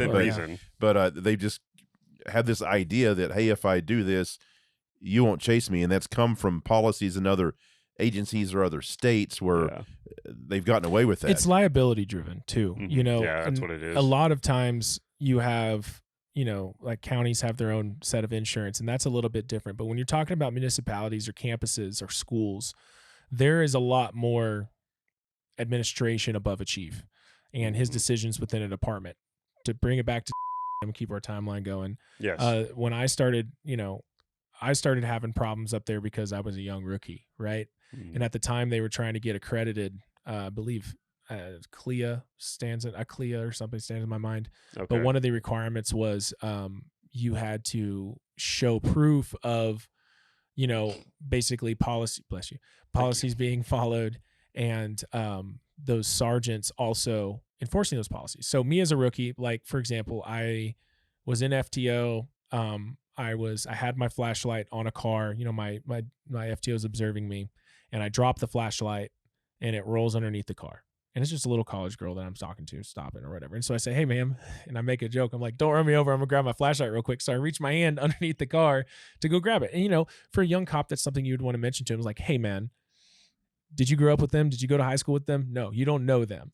So don't trust anybody with your arm. Don't trust anybody with your life, because it only takes one time for you to be wrong. You never know. Great stuff. Love it. Cool. Yeah. But that was written down, right? So when I started having problems I have this file that's this big of rookie counselings, right? Nothing that's like untruthfulness, nothing that's like stuffing no Brady stuff, nothing no, that no would use be of Brady, force stuff, just silly rookie stuff, Yeah. right? Like one time I remember, like, dude, I see this is the thing too. Like you go to the academy, and what's the first thing your FTO tells you? Forget everything you learned in the academy, brother. It's for real now. And that's that's what they're trying to get to. But I went one time. I caught 2 kids racing, so I arrested them for racing. They also had an open container in the car, so I charged them with an open container. Then I also charged them with MIP and DUI minor. That's too many charges, right? But like that was just, you don't know those things when you're a rookie, because all the elements of the crime are all there, Yeah, right? they're present, That's when it comes to your supervisor guiding you or your DA guiding you as to what is appropriate and what does that specific environment need. Yeah. So prime example is summertime. Kids are gone for the most part, pretty chill. We had a true shift briefing. Y'all have that here, and it's actually kind of rare. Most of the time people check on from their houses and just go. But actually having a shift briefing, we're all in one spot, and then we go out, do the shift pass along. Yeah, there's kind of an stuff. Official muster. For sure. So. Yeah, so roll call, as some people would call it. Yeah. So we're in a roll call, and we had pool cars, so I was always the one, ego rookie, would go out and set my car up first, check it, all that stuff, get it ready to go, while everyone else still was kind of drinking their coffee, talking about the weekend, what's going to go on. So I'm already in my car, already patrolling, and a call drops at the top of a parking garage on West Campus, 6 stories tall. A kid had called in and said, "Hey, I want to kill myself. I'm standing on top of the parking garage right now, and I want to talk to a cop." Cool. Down to clown. Let's go. All right. So I'm already rolling there. I know the boys are getting ready, but they don't even got their stuff in their car yet, some of them. So like I'm first by at least 3 or 4 minutes. Okay. So I go up to about the 5th floor, not the top, 5th floor, shut it down. I didn't do lights and sirens all the way up because they didn't want to see me coming and like get desperate or whatever. So go up inside, shut down the car. I get out, start walking up. And next thing you know, I hear this kid just say, "Arm yourself." And he was like 200 feet away from me. It's kind of echoing in the parking garage. So I'm like, where is this cat? And I see him. He's about 150 feet. Like he's in a video game. Yeah, it's like 150 feet away from me. And he's got, the Jackhawk 9000, right? The big old, 6.5-inch blade. Okay. I actually have a picture here that I'll provide to them so we can pop it up there. I have a picture of me holding it. But it's definitely not, it's a no joke fixed blade knife. So he's walking towards me, says, "Arm yourself." And I said, "Hey, bud, I'm not going to do that. We got plenty of distance here," right? I didn't tell him this, obviously, but we got plenty of distance. So I don't put my hand on my weapon or nothing. I start trying to engage him. Obviously, he's having a crisis. We were there for mental health to begin with, but yet I still have to be careful, right? So I'm talking to this kid. We have a good rapport going. His name was actually Andrew, same as mine. And so I started talking to him. I was like, "What's going on, man?" We found that common ground. He's like, "I've been going to see psychologists. My parents are always riding my ass. The medicine's not working. I think they got my medication all screwed up and stuff." And I'm like, okay, that's fine. He's still got the knife. He's still very amped up. He's got the shoulders rolled forward, very aggressive, but still we got that distance. Okay. Yeah. So if you can imagine top of a parking garage, it's a box. So he started kind of going towards the corner, kind of backpedaling, because I was trying to get closer, like do the thing like, "Hey, put the knife down so I can get closer and we can work this out." Wasn't really working that way. So by this point, we have the other officers, they start showing up, and I'm on the radio saying things like, and maybe if I was in my later part of my career instead of my first cop job, I would have downplayed it on the radio a little bit. And I would have been like, "Hey, I see him. He's 150 feet away from me. I got it under control. Got a good report. Kill your lights and sirens, but, gently come up here." Yeah. Right. Instead, I said something along the lines of, "He's got a knife and he's coming towards me." And then I just jumped off the radio because, it's the same thing like when a plane's crashing. You aviate, navigate, and then communicate, right? So be a cop first. Yeah. Figure out where you're going. Yeah. And then start getting on that radio and stuff. Because how many times you see those videos where someone's in an active shooter and they're on the radio like, "Shots fired," while they're shooting. Exactly. Like, why? Yeah, There's no reason. Take care of your business and go. So anyways, they come rolling in hot, they get the shotguns. About 6 cops end up showing up, and we hit this dude in a half moon. And I'm like trying to tell him, like, "I got it. Like, calm down. We're good. they're just doing what they're trained to do. This kid's obviously amped up even more now because all these cops are pointing the gun at him. So he starts running off to the corner, and he starts putting himself up on the ledge.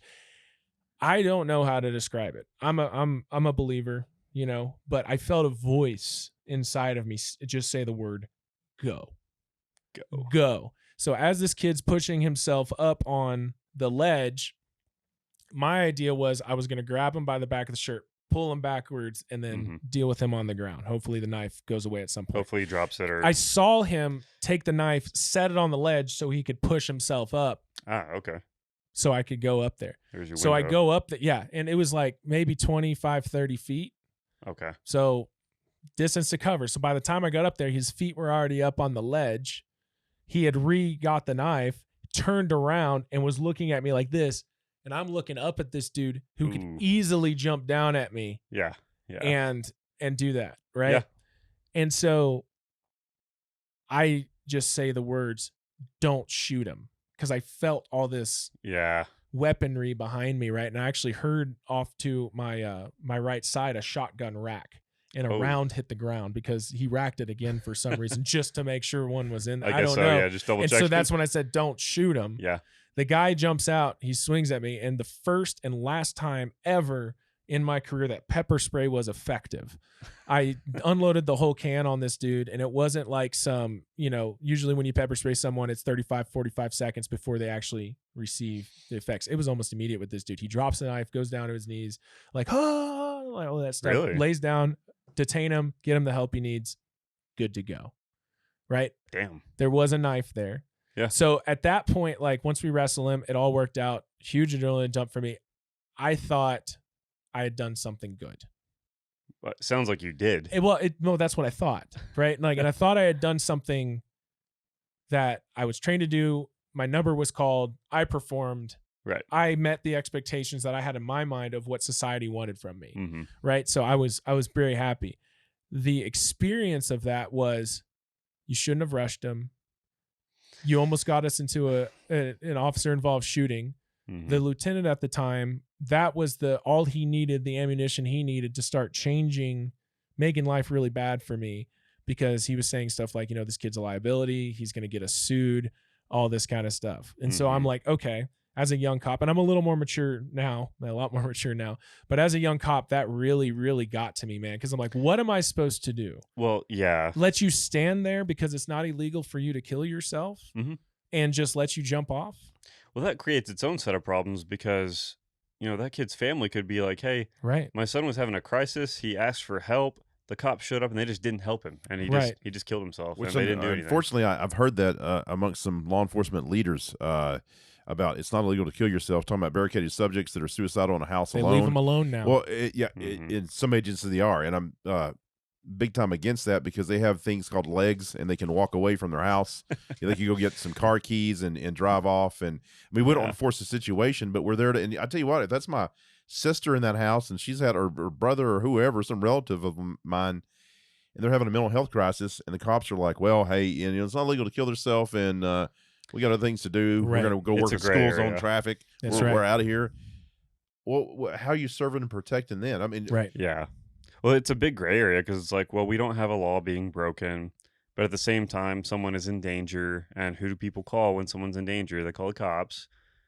But it's such and I know that there's legal issues, with like the community caretaking exceptions and things like that. But it's, like in my opinion, personally, like the cops have to do something. I mean, we have to try not to overstep our bounds or anything, but we got to try and preserve life if we can, in my opinion. I feel a lot of the lines are blurred when you talk about community caretaking, right? Because you can, cops will understand this, but maybe the public won't. You can actually use community caretaking as an enforcement tool. Right. Sure. So you see someone swerving on the road. This is just the most simple example. You see someone swerving on the road. They're necessarily not breaking a law, but you know that someone swerving within their lane could be a DWI. Well, you can justify that as community caretaking. Like, hey, are you okay? You could be a diabetic. You could be having a heart attack. You could be old. You could be confused. Like something's going on. Yeah. This is not normal. And I have a baseline of 15,000 cars I've seen today that didn't act like this. Well, and that's, so like an example that's happened here where we work before is we've got a elderly gentleman who is observed just kind of walking down the side of the road and doesn't appear to really have a clear direction and looks a little confused, keeps stopping and looking around, turning his head, and then keeps going, and then changes direction, goes back, and just seems lost and everything. Well, like, he's not breaking any laws. Like, he's just out walking in public. There's nothing wrong with that. Like, he's not doing anything illegal, but someone calls 911 and is like, hey, can you send someone to check on this guy? Well, you go out there, cops are going to arrive. They talk to this guy, say, hey, are you okay? And he's like, yeah, I'm fine. I'm just out here walking. I'm like, okay, well, like, do you mind if I ask where you're going? Maybe I can give you a ride or something. And he says, I don't know. And like, okay, well, so you're just, are you out here exercising? Like, what are you doing? He's like, no, I'm going to, see my aunt. Well, where does your aunt live? Maryland. Okay, well, you're not going to walk away. So it becomes this thing where, like, we're going to take this guy's freedom away from him to help him, even though he's not breaking the law, but we're going to take his freedom now. And it becomes a weird issue there. I mean, just about every cop I know, they're very much about the Fourth Amendment, right? Because we don't ever want to live in a place where, I just think my neighbor's doing something, so all I got to do is call down to the KGB and have them go over and, go figure it out. I think, like, society sometimes would wish that would happen, but even when it comes to terrorism, like, it's a lot of cases, we treat them just the same as every other American citizen. And that's something that we can't lose. Exactly. We definitely can't. But that's why I say law enforcement is such a pillar, if not the foundation of democracy. And if you erode that in any kind of way, you're only eroding the democracy in which it exists. Yes, it needs to grow. Yes, it needs to improve. Yes, it needs to keep with the times. And if this was the kick in the pants that we needed, then great. But that's not been the case. Yeah. It's going to have to touch the bottom of the barrel a little bit before we can come back out of it. Yeah. Well, it's so true. But okay, so all those gray issues and everything, we could go off on a big tangent. Yeah, we definitely went off on a tangent on that. Move on to your panhandle time. Yeah, definitely. Yeah. So like you're at your cop there, but like, let's go ahead and go into. Sure. So it sounds like you get into some pretty hot stuff there. Right. So I definitely, I could have defended myself a lot better. Now knowing what I know now about how police administrations work, but as a young cop, what Sergeant said, it might as well be in Genesis. That's what we're doing. And you definitely don't really question or ask or really try to have your own decisions on stuff because, especially in law enforcement, same with fire, same with military, when you're the new guy, you shut up and listen. Right. Like, and I'm not saying it like it's something where, they're asking us to do some nefarious thing and we're just turning a blind eye because we're scared little rookies. Not at all. I'm saying like there's a process, there's a way to do it that comes from experience, the way to operate within specific departmental environments that comes from your FTO, that comes from your sergeant, that in an ideal world, where you're learning those things. But end up leaving and then, it was one of those things where I was talking about how many of these departments have administration above them, especially if they're in a specialized environment. So they sent that file of all my rookie verbal counselings and sent it up to just human resources. So they're comparing the same people who deal with professors all the way down to janitors. They're looking at me and I have a personnel file this big and they're like, you guys want us to make a decision on whether to keep this dude or not? How about no? Yeah. So that's what they said. I didn't even have a chance to appeal. It was, but I guess the one thing I would say is what drove me in that is whenever I went up, to, basically appeal or try to appeal my termination, the gentleman there, one of the admin over there said, being a police officer isn't for everybody. And that was at the time one of the most crushing things that I had ever heard. Yeah. Well, it also internalized and went inside of me to be like, I'm going to prove you wrong, man. Yeah.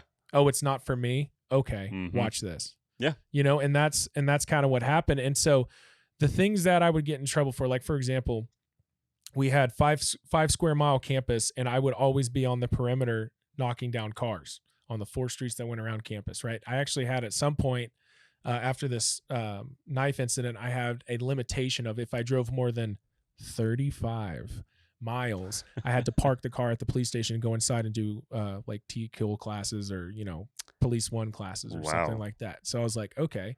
So that was towards the end of all that, and because of me going and assisting surrounding agencies such as police department,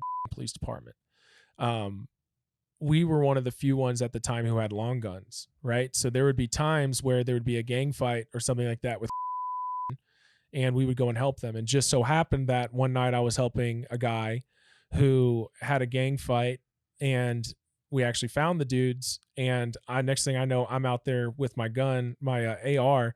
He has his just his pistol out, and we're chasing this dude who had just shot at people, and he throws off a Desert Eagle as he's running away from us. And that was just such a good situation to have a rifle in. And that guy who I assisted from, even though I got heat from assisting him in that moment, that guy ended up knowing someone up here in the Panhandle for whenever I needed a job, got me the job up here because people knew me as one that can go, be down with you in the trenches, which is as simple as it gets in law enforcement, right? Yeah. Whenever we're finding another cop, we just say, hey, if it goes down, can I count on you, man? That's really all that matters. Yeah. So I come up here to the Panhandle, and going from and living that suburban life to up here is such a culture shock, right? It is wide open. It is flat. You can see your dog running away for 2 days. Like it's a totally different world. Dust storms, actual snow. People don't realize there's snow in Texas. Like all 4 seasons, sometimes in the same day. Yes. So come up here to the Panhandle, get on with the, sheriff's office. And just probably at one of the lowest points in my life, right? So the idea was I'm going to go out because I couldn't get a job anywhere in the because I had a general discharge and no one would touch you at the time. Because again, it was still on the heels of, plenty of people wanted to be law enforcement at the time. So they had the pick of the litter. And I had made myself a bad candidate. So I came up here to save my career, to have, 2 or 3 years of service of separation, or if not more, to kind of go back and look, screwed up as what's on paper. Sure. But I have this good years of service. Yeah. And, we had a lot of fun out here. I think just, I don't know what Panhandle stories you want to specifically talk about, but I know, when I was an FTO up here, the coldest I have ever been in my life, my FTO at the time, who's no longer with the department, but we were out on 287 South during a pretty significant winter storm event, ice on the road, frozen a couple times. So roads are pretty good shape. They're pretty bad shape. They're a mess. Semi truck comes off the road and it goes off in the ditch, right? So we got to sit there and wait for a heavy duty to come out, who I'm sure was busy at the time. So this particular FTO, I guess it had some bad experience with a semi truck sliding off the road and rear-ending him while he was in the vehicle.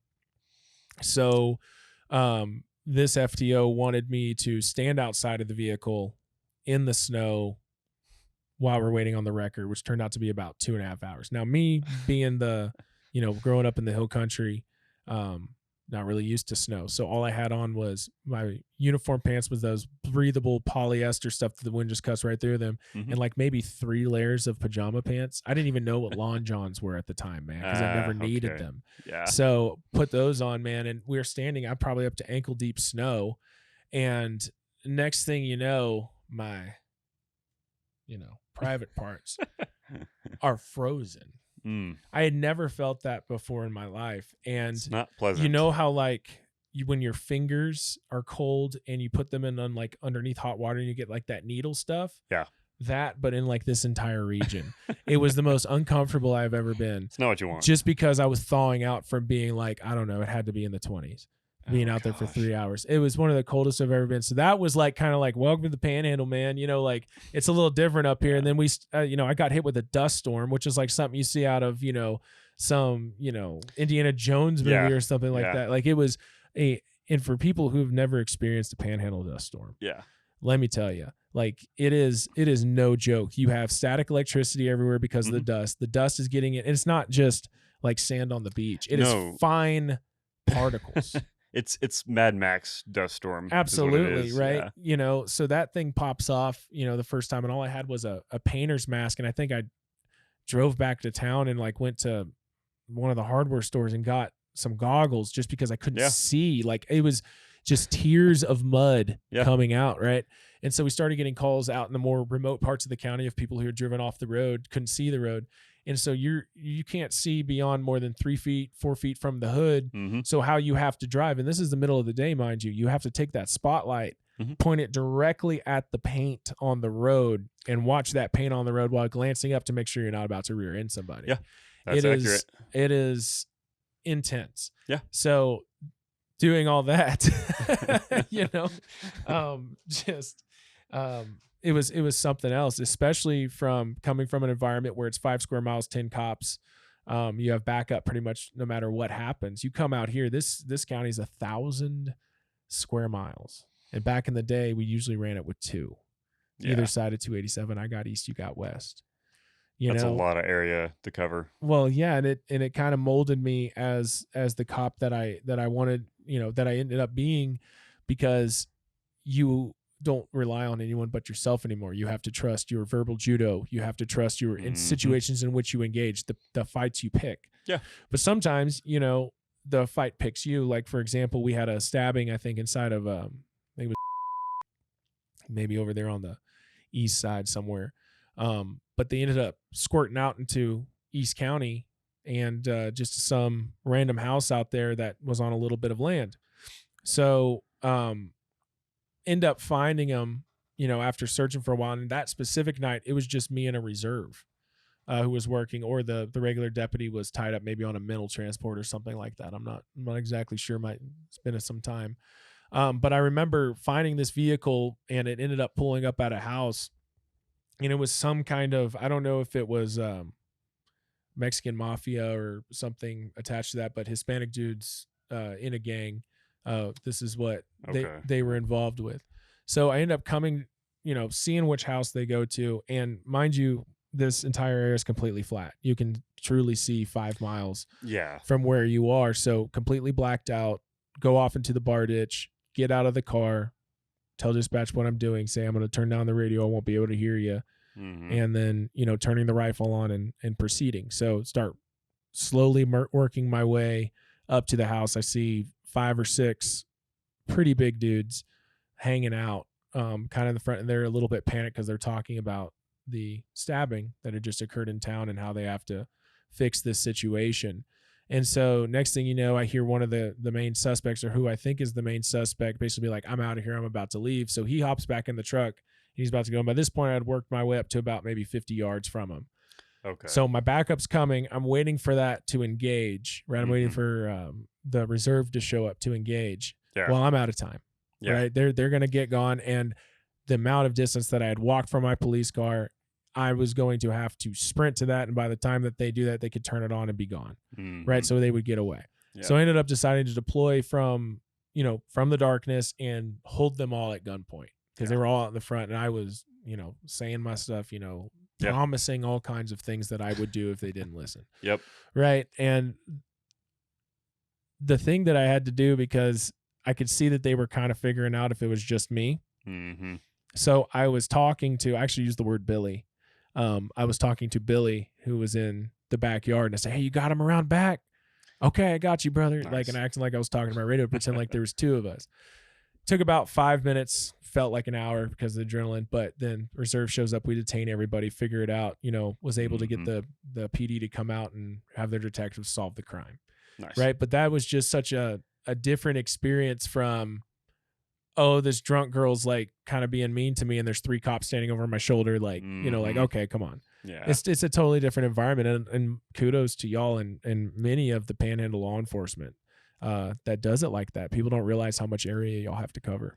It is different. And I will say, like, so I've done I did a little bit of time at a city PD up here, and then I've been with the county, but that having to figure out how to operate alone a lot is very, very real. It's a very real concern because you'll wind up in those situations where you're always outnumbered. A lot of time, most of the time you're outgunned. if you're going to something like that. So like you have to play your cards right. For sure. Be a lot more strategic about things. So you're with you're with for about how long were you here? You should I'd say almost 3 years. Almost 3 years. Maybe 2.5. Okay. It's somewhere in there. Seemed to be about the reoccurring like every 2.5 years, interval. Go ahead. We got to talk about our the little side job that we went on in Oklahoma. Oh yeah, definitely. Okay. So Sergeant Jones, much like he did yesterday with the tornado, just hits me up. Was like, hey man, I got this extra job with my K9, and we're gonna go up to Oklahoma to go with the compliance folks who are dealing with an oil rig company, right? So we're gonna go there at the same time that they're doing the urinalysis tests, and they have a policy there within the company where you would also be able to search their vehicles as well as their lockers. So to kind of isolate some of the problem areas, Jones had brought his K9 Lucifer with him. So we're there, we're doing our thing, we get the briefing, and they had specifically told us like, you're not cops, don't wear uniforms, you're just here with the company, you're contractors, stuff like that. So you get to this point where, or Jones was getting to this point where he was over there in the storm shelter with all the lockers. He's searching for the seeing what he could find. And actually, Jones, why don't you say what you were doing at the time? Well, and at the time you were just a ride along with me because I'm Correct. like, I had a 4 or 5 hour drive over to that part of Oklahoma, and I thought, man, see if Blauser's single, he's new here, maybe he'll just want to ride with me and give me some company while I do this security gig, and I don't know, maybe hang out and get to know each other a little bit more. Well, so as Blauser was saying, we were up to that moment, and so I'm going in there, and I'm searching their lockers, and I have a guy there standing beside me, and I'm searching lockers, and the next thing I feel is I just feel like kind of water hit me in the face, and I look over, and this dude is on the ground, knocked out, and I look up, and there's this big dude's like bowed up over him, and he's like. Right. Says something to the effect of like, basically, you're a fucking snitch. Why did you tell them, that you're the reason they're here? And I'm like, what the fuck? And I'm a smaller dude, and this dude's big. Right. And I'm like, man, I don't. And we got these. We look like oil field people. They made us wear these coveralls and stuff, so we kind of blended in. They didn't know we were cops. So I was on one side of the bench, and this guy was on the other. And he looks at me and kind of bows up while I kind of jumped over the bench to get on the same side as him. Right. And I pulled it out of me. I'm like, hey, I'm like, get outside. And it kind of like startled him. And he, so we walk outside together, and I go to kind of trying to pat him down and everything. Well, he kind of bolts from me, right. and he goes and gets into, of all vehicles, an El Camino. Well, a little bit before he did that, man, so he bolts out. And this is the point where I'm kind of sensing a commotion. I'm about, I'm about shoulder high in a lifted up, Dodge Ram, oil field, with the big rims, looking to see if he's got, anything that he's not supposed to have inside of his car. I kind of look up and I see Jones, like, I see this dude tearing out of there, and I see Jones come out. He's kind of got these wide eyes, like, what's going on? And he says, he says something to the effect of, we should stop that dude. We should stop him. Right. And I was like, are we cops now? And he goes, yeah, we're cops. Well, that's what he drove off, but then he came back like momentarily, like in that parking lot. So he leaves, and then he comes back, and then he gets out of the car, and he goes up the oil rig. And I guess he either wanted to say goodbye or he had something he wanted to say to the controlman. He left his cell phone in there, is what they. That's what it was. Yeah, he left his cell phone was in there, so he run up to get. But so he climbs up, which to us is like so this guy's acting irrationally. Right. He's not on an elevated surface, so he's got a like angle of fire on us, which is kind of weird ass oil filled like oil rig mass shooting. He's like 60 feet in the air. That's never occurred. And I asked the one of the like bosses with that oil field company. I'm like, you think he's got a gun? And he's like, I don't know, maybe, probably. We hadn't searched his car yet. He might have. And I'm like, maybe. What the hell? And then I think that's when you asked me, are we cops now? I'm like, yes. And we were like I don't know, like we were Superman or some shit. Yeah, you like whip up the shirt, and all of a sudden I had a gun this whole time. It's not concealed anymore, baby. Cops will carry. Like unzip our flame retardant coveralls, and like boom, and there's our badge and our gun. And we pulled our gun, like we did, like pulled our guns out, and we kind of like patted. We started. Next thing you know, me and Jones basically formed forming a impromptu stack, and we're going up the side of this oil rig. The sun's just coming up. It's actually really pretty out there, and the same kind of look on the control guy's face where they're tripping pipe, like they're pulling pipe out of the ground, and the roughnecks are rolling it down the little chute, like heavy pieces of machinery are moving, and me and him just totally having no idea, how much danger we're in. We're just up there, and he's already, by the time that we're up at the top, he's already at the bottom. Well, I don't think any of those guys knew that we were cops. So they see these old, and we're probably more clean cut than oil field. They knew a lot of them, we were but probably not oil field workers, but we're just two random dudes all of a sudden on the deck, and they shut it down with badges and guns at this point, but still wearing oil field type clothing. I'm sure they're like,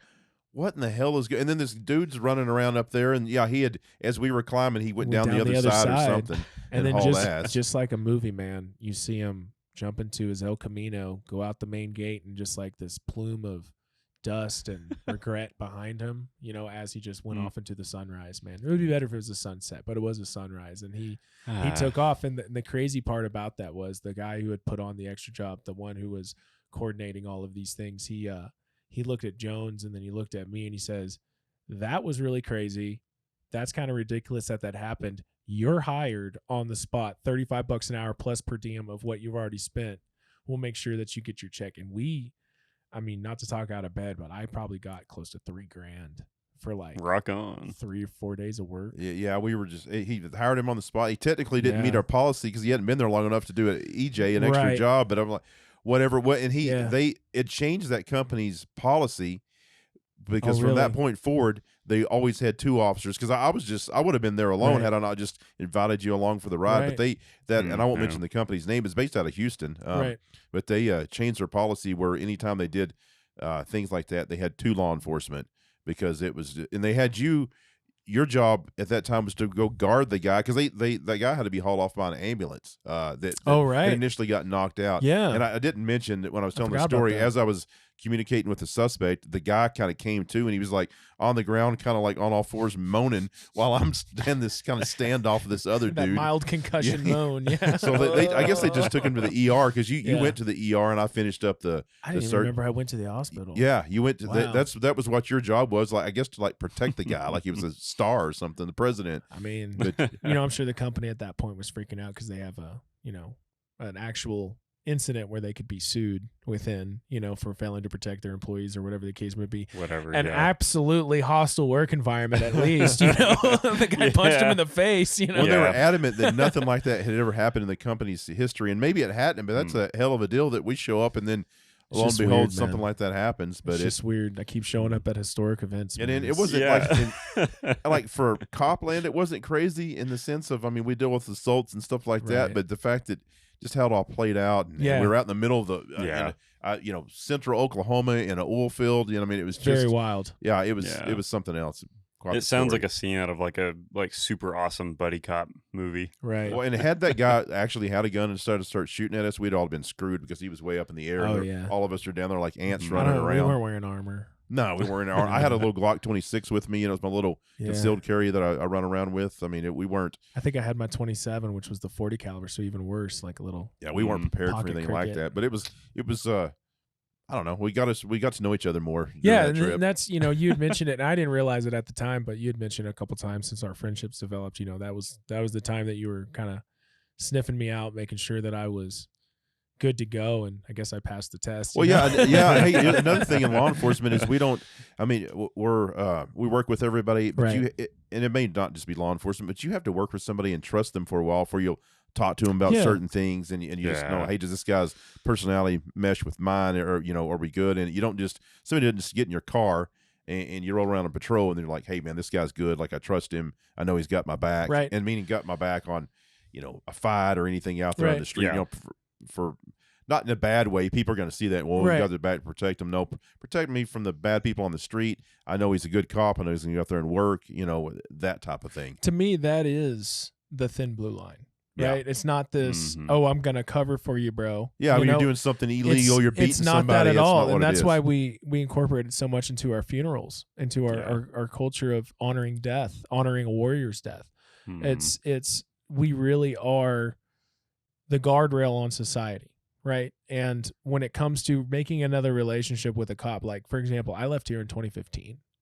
we're what, 7-8 years from now, and we're still like, we just picked it up like I'd been living down the street the whole time. Yeah. Once you make those friends and once you make that camaraderie, that is someone that even beyond work you can call and say, hey man, I need you to watch my kid for a second. I need to go. I've had something happen, and they'll be down for you, plus other resources. There's no better friends. Oh, there's really not. There's no better friends than law enforcement, man, because like you just once you're in that critical situation with somebody and you have to rely on them, that's a brother, that's a sister for life. Well, and they've seen what you have, and like when we talked about it before, but the things that we've seen and stuff, it's not healthy, it's not, but the person beside you has seen that, after time they've got some time on the department, they've seen things. And unless you're just someone who's lucky, who has a first responder spouse or a nurse spouse or someone who is familiar with that world, you have nobody else other than your cop buddies who you can go talk to about this stuff.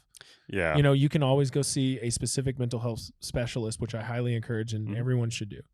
But for the day-to-day, the person who you pick up the phone is like, hey man, I'm just going through it today. That's a cop. Yeah. To a cop, that's usually a cop. Yeah. Well, speaking of things like that, I want maybe only the cops will find this story funny. Perhaps just regular citizens will be like, what the hell? But I want you to tell the story about how you your CPR event, and then when you went to Subway to have your sandwich. Man. Okay. Yeah, you just talk about like, stuff that would probably stick with a normal civilian forever, but, maybe just the repeated events that happen, you kind of just all roll together, become a collective. But get a call, north end of but our part of the county. Gentleman, his daughter had come home, said that he had went back to take a nap, said, I'm not feeling too good, I'm going to go take a nap. About 30 minutes went by, she went to check on him, try to wake him up, couldn't wake him up. Dude's not breathing. So go up into the house, feel him. He is warm, very warm, like not like you're starting to head to room temperature. Like, this boy's, he's like live 85, 88 degrees on his skin, which is still pretty cold, but still enough to perceive it as warm. Okay, yeah. So I was like, cool, maybe I have a shot. So still second, still pretty much a rookie. Yeah. First time I've ever had to do like CPR, like where I've actually had, where it was warranted. Right. This guy's on a bed and I start working on him. Well, that's not a hard surface. You can't do that. Because you're not getting good compressions, because the springs, you're also compressing those. Pull them to the floor. So you're basically working against yourself. So I start bouncing him off this bed. Volunteer firefighter who shows up, one of my friends, he says, hey man, like the energy, love the enthusiasm. Let's get him on the floor and do, CPR there. So get him on the floor, start working on him. 20, 30 minutes pass by, he's gone. Right. Yeah. He's done. Every attempt made. Yeah. So we're good. We call the JP. JP comes out, declares him, all that kind of stuff. By that point, I remember it being specifically hot and specifically humid in that house. Like old people's houses, they're always like humid and hot for some reason. Yeah. Yeah, I don't know why. Maybe just because we'll find out one day. We'll find out one day when we're old. Here in about 20 years, we're those people. But he, next thing you know, I worked up an appetite. We'd go down to the Subway, and so, it's kind of a crapshoot if cops wash their hands all the time. Me particularly. Didn't wash my hands apparently that day. So I'm about halfway into my foot-long beast sandwich from Subway, and I'm about to take a bite, and I notice a little thing hanging out on my thumbnail, right? Oh, no. And it's a booger, and it's got a gray hair in it. Well, I don't have any boogers with gray hairs in them. Where could I have possibly acquired this booger in the past recent history? Oh, that makes sense, because I was pushing on the dude's chest and a booger shot out of him and ended up on my thumb, and it was like brutally like plastered on there too. Just super nasty, man. And so I don't think I was able to finish my sandwich at that point. Definitely washed my hands for a little while. But yeah, man, it's just kind of one of those things, man. Just... When I go to Subway, I usually don't get like the gray hair boogers on my sandwich. Not normally, no. No, not normally at all. Let's see if there's anything. I wrote down notes here. I guess our buddy Jace, he would be I'd be remiss if I didn't mention his first pursuit, which was a pretty good one. So we're coming out of town, and then with the spread outness or the scarcity of law enforcement up here, sometimes your pursuits tend to go couple 100 miles, couple dozen counties. They can, yeah. Yeah. So this one, it came over probably from trooper was chasing him out, and he came all the way through what was it?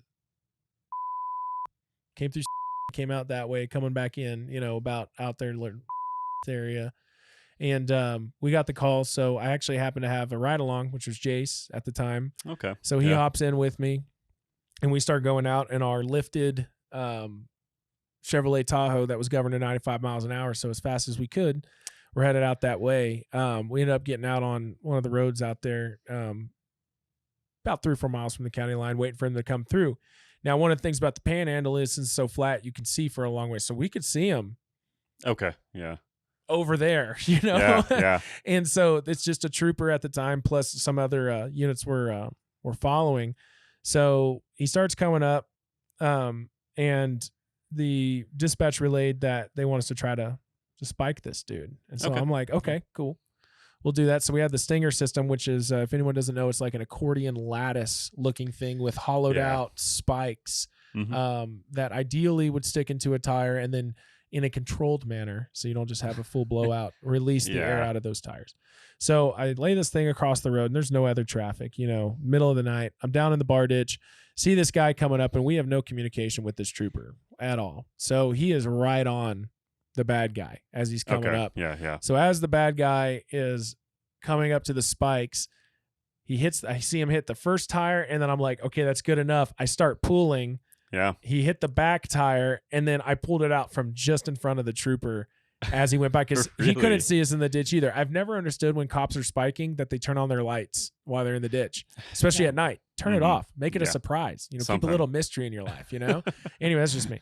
So comes through, he starts going. I'm losing my mind because it was the coolest thing. The perfect spike. It was like I'm a bullfighter, and it's just woo. I just stopped this 95 mile an hour, 8,000 pound vehicle myself, with this little dinky contraption. So it was pretty neat. So at that point, like, Jace had told me, and he wasn't even a certified peace officer at the time. He's like, hey, we should probably go help them, because I was clearing the spikes out of the road. I was like, that was awesome. Yeah. That was so cool. Oh. Just amped up. Yeah, it was great. And so I remember, getting in the car and going up there, and I had on the Tahoes, if you're really excited, you would drop it into drive, but you would go too far and put it in manual 1, right? So hitting the gas, my engine's going, ee, and we're going like 20 miles an hour, He's like, and I drop it down in, so we take up, and the guy ended up, I don't know if he was some kind of pervert or what, but he had a bunch of pornography stuffed into the headboards, and like almost every place that you could hide a piece of paper in your car, he had a porn magazine. And so the trooper, whenever he was questioning him about it, he's like, why'd you run? And he goes, oh, I have porn. He goes, kid porn? Yeah. And he goes, no, just regular porn. And I was embarrassed, stuffed into my headboard and stuff. He goes, well, you can have that. That's fine, as long as it ain't kids. The reasons people run sometimes are understandable, and sometimes it's like, why? Like, and what was he wearing?